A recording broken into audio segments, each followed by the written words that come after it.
So we're going to move on to Taio Toshi. I like Taio Toshi as a beginner technique because there's so many of the principles that you have to get right to be able to do it well, okay? And there's a few things, common mistakes that people make, but for me it's the perfect starting technique because you have to include good gripping, good breaking of balance, your partner has to work with you, and you have to be nice and strong. With the techniques, there's loads of the principles that just transfer all the way over. So even though we're looking at Taio Toshi, it could be any technique where your feet are shoulder apart or in a straight line. So don't worry about that too much, but the details are the most important thing. We're going to look at a straightforward term for this, and you can use the cross as well. That's not an issue, but there's a few key points with Taio Toshi and breaking balance. So once again, you need to communicate with your partner what you want to do. So you want to do a forwards technique, so they know now that they've got to be on their toes and they've got to go to that Superman posture. That's what we're after. We're after that nice clean throw going forwards. Once they've got that bit of information, they can now assist, okay? Now, from this, once you get used to your turns, my recommendation now is to start practicing your judo techniques from your judo stance.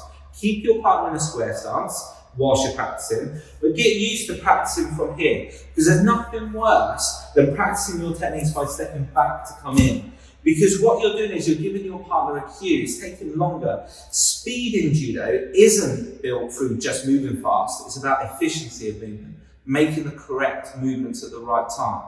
So I've got my traditional grip, I'm on the end of the sleeve, I'm on the lapel, and I'm in my judo stance. Now, when I take my first step, I need to create my power from my legs. So from here, I'm there. I've initiated that break of balance. If we don't initiate that break of balance, everything will go wrong after that. Okay, so we must start with that break of balance. We step one, we come across. We know where our next leg should be because we've looked at the terms already. Now, a little secret, when we're doing our turn, just now to go on that for me, the closer I get to this line, this middle line, the easier it is to break the balance at the end, okay? So if I'm here, I'm in my judo stance, I step one, if I step really wide on this step and then come across, I break my posture, okay? I get crushed, I then get thrown. Now, if you're really fast or really strong, you can sometimes get away with it.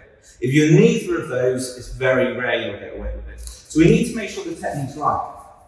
We start from here, I step one, I step two, and then my legs go nice and wide at this point. Now we've started breaking the balance here, but once you start that movement, you're going to run out of power. And we can't afford for that to be the end of the power. I still need to introduce some power. So my lapel hand is now where it comes in. I start from here, my lapel hand's got hold. As I step, my elbow stays close to my body. Because what I want is this to happen as I bring myself through. I want my chest to push the arm through. So if I'm here, in this position, I step one, I've initiated that break of balance here. He's starting to come forwards, but I continue with my arm, okay? So if I'm here, I step one. As I come round, this elbow comes under here. What happens quite a lot when people do Taio Toshi is this elbow folds under. And when you fold under from this point and your legs are wide, your partner just escapes by moving around to that side, which we don't want to happen. We want to be able to throw them. So from here, when I step one, two, and then I'm nice and wide. And if I actually start bringing that into some throwing, when I'm here, I'll do it from a couple of different directions. I step one, step two, step three, and there's my arms at the end that do that directing, okay? Now, Taio Toshi isn't a technique where we're going to be lifting up to finish, okay? We have to generate our power at the beginning and that drive whilst we're breaking the balance. So when I step one, I initiate that power, 2, 3. Now my legs are wide, I've run out of power from my legs. So now it has to come from my body rotation. As it comes from my body rotation, I then add my hands to finish. Okay? So, If I add a tiny bit of movement, so I start to push my partner away from my Taio Toshi, I'm here, creating my space, I step, and then I go over. And once again, my partner's head is never in danger of hitting the floor. We're rolling them across their shoulders. So from here, I push my partner away, step, step, and then I go over, no problem. At all costs, for Taio Toshi, try and avoid this, okay? The amount of, if you're younger, you can get away with it. But if you're definitely older, you don't want to be putting stress through your body like that. See, so many people get injured in their back because they're like this, trying to drive somebody over, and then they get crunched, okay? So for Taio Toshi, it's about staying strong, squeezing your shoulder blades together with the techniques. As you're in, you step, 1, 2, 3, nice and strong. Your body does that rotation, and you finish with your arms.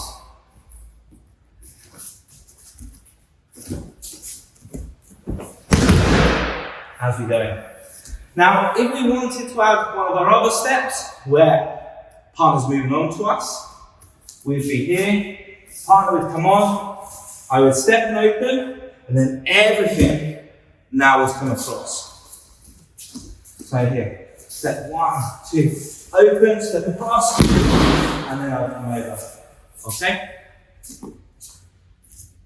That's all on the same side of the opponent.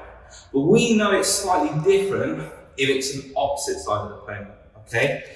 So, and this is where I was saying about, you don't need to know loads of techniques, you need to know the variables and the skill set that you can add to it. So I know from here, if I'm doing Taio Toshi, I always want to be inside if I can, okay? I don't want to be on this outside position, because in this outside position, my partner controls that space.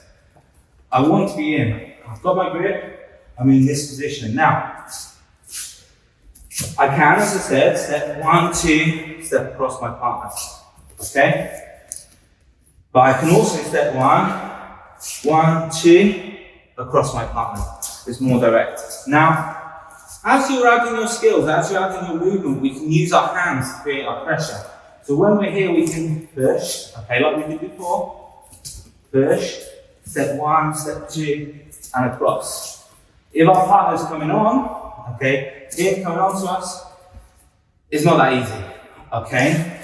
What we can do is if they're moving to the side of us, if they're coming this way, boom, and then we go across them, okay? So once you've got your basic Taio Toshi, you can play around with the steps that you want to implement for your technique.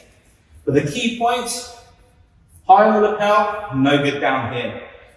If they've got a grip on you, okay, so you just square up a second.